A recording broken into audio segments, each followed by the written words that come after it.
what the weather has done is it's scrambled up this top 10 nicely. And you may have caught the news when I first spoke about the Hino Hub that there are a couple of cars that have got to start out of the pit lane because they rolled out of the lane and onto the grid on a wet tyre before the track had been declared wet. So that means that Tim Slade, Gary Jacobson, Gary's in the subway entry and Tim Slade's in the cool drive entry.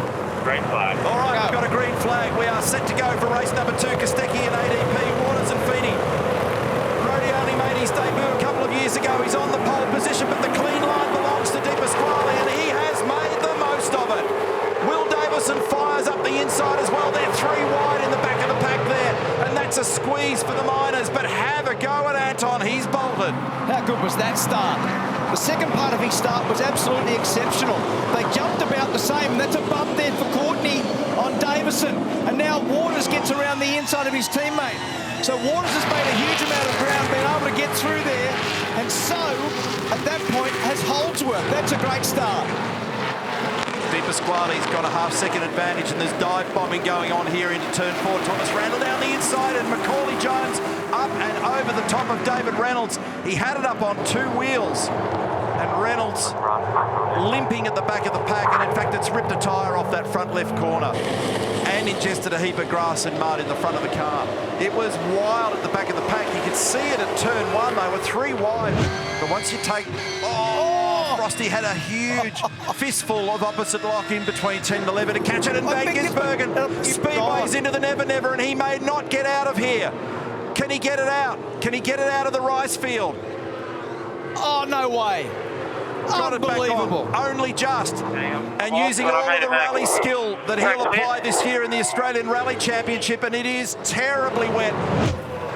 So here's what happened up the top end. So Hazelwood was helped. 15-second time penalty to car 56, driving infringement. Plus 15 seconds driving infringement for car number 56. At the time he came in, he'd flown off the road at the top corner in the wet. It seemed like the logical thing to do, but he's really battling. It's not raining while we're pitting. Still going about the same pace as others on slicks. So Andrew said, is it about... That's all past me. Yeah, I'm with you, Shane.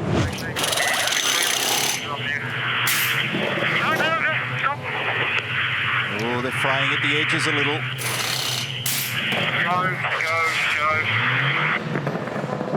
So what happened there on the other side? Don't know. Normally, the intention with those ones is as they're dropped, they go. So did he overshoot? Yeah, he did ever so slightly, and they're actually having a bit of a battle. Yeah, they didn't actually get that left rear on. So he's down in 24th at the moment. Meantime, bad sportsmanship flag, and we've got a problem here for Kostecki. Bad sportsmanship flag for Anton Di Pasquale for exceeding track limits. So it's very early in the day for him to be out of lives. So the tradie entry, the Tickford entry of Kostecki's parked very awkwardly here, right on the exit of the final corner. Double yellow flags being waved back at the marshalling point. Oh, it's an ugly spot. He just needs a little break in the traffic to get the flick spin going. And you've got to be able to see. You won't be able to see. You've got to be guided by the flag marshals. Yeah, so he's going there now. So he finally said, turn it around now. This is clever.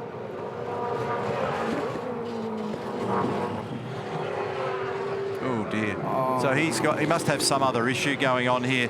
Now this may trigger a safety car. We didn't have one last night, but if Jake's stranded there at the moment and it's stalled, and we've got more trouble here now for Gary Jacobson in the subway entry as well, over the top of the hill at turn 3. So what it does is it negates the super soft tyre effect here. If you're going to get any gain now, taking any gain out of it, you've parked everybody else with you. But he's been caught now. Will Davison's going to box him. And does he? Does he? Yes, he does. He gets him across, gets to the grass, but now Brock's been on the inside for Waters. I thought Waters was going to fight on the inside of both. So Brock's done it well. He actually held his position nicely. That was good racecraft by Davison and Waters. And Feeney. Section, Percat's off the road. This will be a safety car. Nothing surer. So there is damage on that right rear corner of Will Davison's car. And how did Nick Percat end up out there? So he's down in 18th position and trying to wriggle it out of the gravel there at the moment. And everybody's going to react. Now, can they get all their fuel in? Where's our leader? They've gone by. They've gone by Crompo.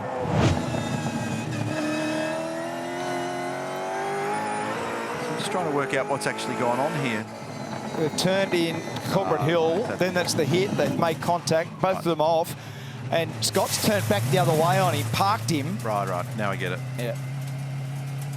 So I was frantically unravelling that in my head. They've had a fair bit of history, Percat and Pye.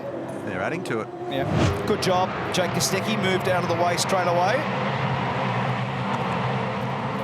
So James Courtney leads the field from Lee Holdsworth.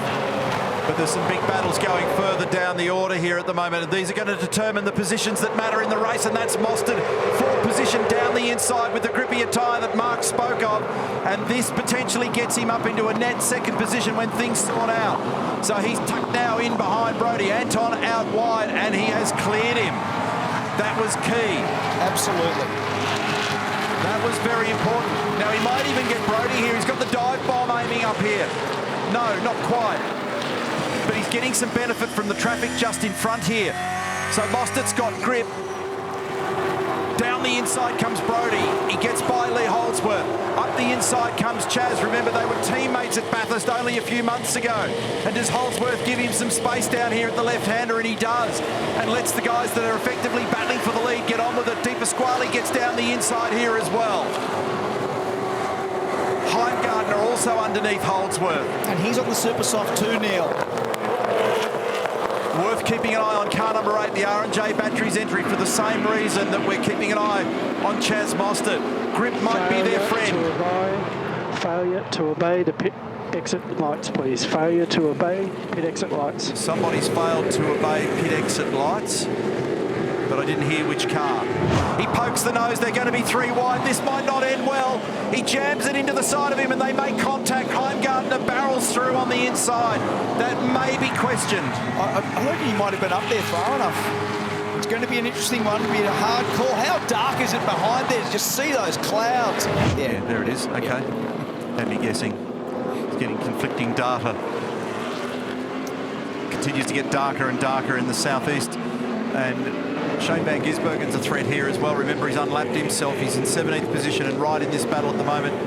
Door handle to door handle with James Courtney as they make the run to turn 10. Power racing team. Oh, monster moment there by Feeney.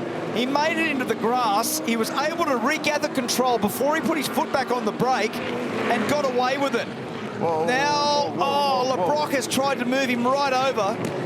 So that is an ugly moment in that little battle for 10th and 11th. So sorry, it wasn't Hazelwood who was getting up the inside. It was actually Brock Fernie. He's giving him a bump. He's giving him another bump. And now Hazelwood's going to come up the inside. Ooh, this is ugly. That's not good. There's a bit of tit for tat going on out there at the moment. And that's starting to step over the line. So Craig Baird, the driving standards advisor, won't cope with this if it continues. Car 34, driving infringement. Bad sportsmanship flag being shown for Jack LeBrock. As I suggested before, I think when he decided to throw a punch in a straight line, that was just one step too far. So he can't afford another one of those, because that's Craig Baird suggesting that he'll tour him or add some time to his race if that continued.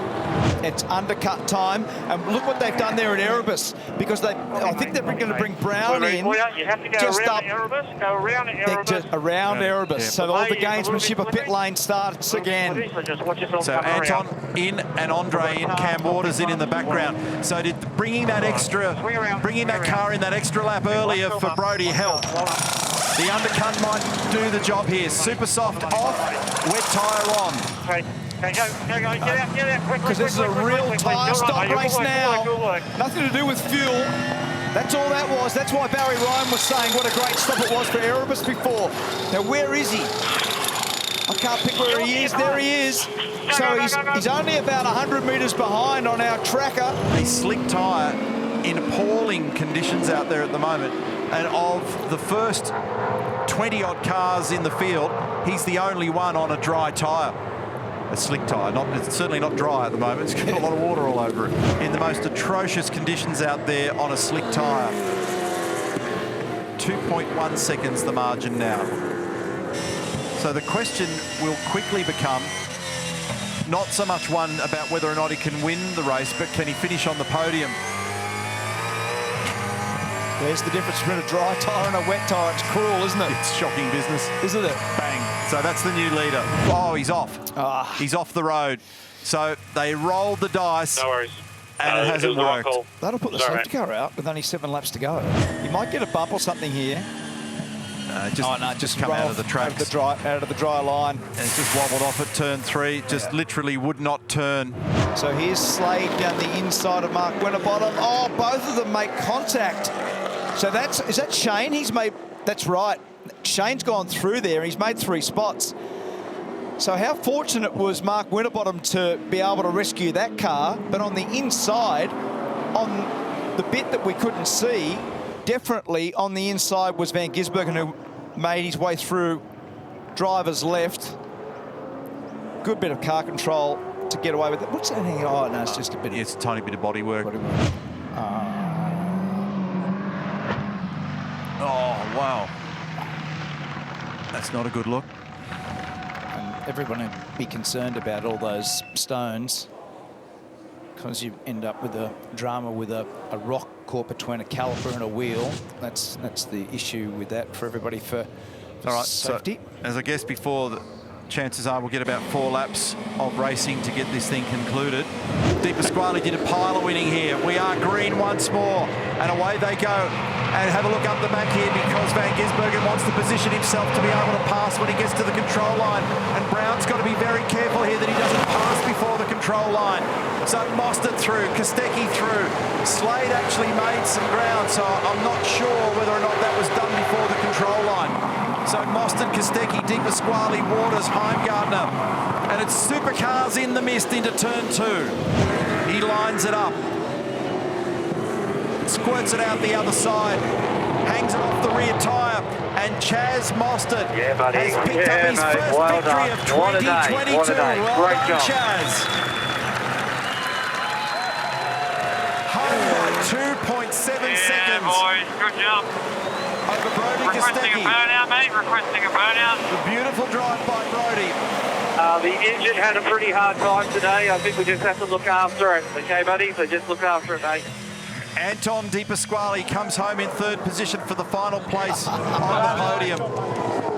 Robbie Starr and Joe Sasso and all the guys, Brucey Stewart. How good is that? Oh, off the road there, Hazelwood and Winterbottom. Where is that now? Is that Corporate Hill? Did you see that? That's the last lap of the race after all that work, and trouble for Pither limping across the line. So that was Mark Winterbottom's voice in the background. Did you see that? And I think we'll wait and understand what's gone on here, but that looked like it was pretty wild stuff. So clearly a moment between Hazelwood and Winterbottom, and these guys are having a discussion about it. And Mark Winterbottom shaking his head, and Todd Hazelwood explaining what's unfolded. So I've got no idea what's going on there. Neither do I. He doesn't agree with him. Seriously. After all that work for both of them to not capitalise at the end and to be able to get something from it. So, after a wild day of crazy weather, we've got another mixed bag of results here. Mostert picks up a victory from Kostecki. Di Pasquale gets onto the podium. Cam Waters, despite the difficult qualifying this weekend and lack of dry pace, gets some valuable points. Heimgartner gets on the board. Van Gisbergen totally gets out of jail in 6th position. Davison, Brown, Reynolds and Slade, the top 10. Further behind them, Feeney, a fine job in 11th position. And Di Pasquale, we understand, just did that on his own, and it's actually done some left-hand front wheel damage. So whatever he's done, he's actually whacked the wall, as well as pulling up a few kilos of mud in the process. So even the in-lap is treacherous. Unbelievable, isn't it? It's the first time this man has ever led the championship, Mostert. So that's a very, very good job by that team and the rebuild phase. But what a great performance, Crompo.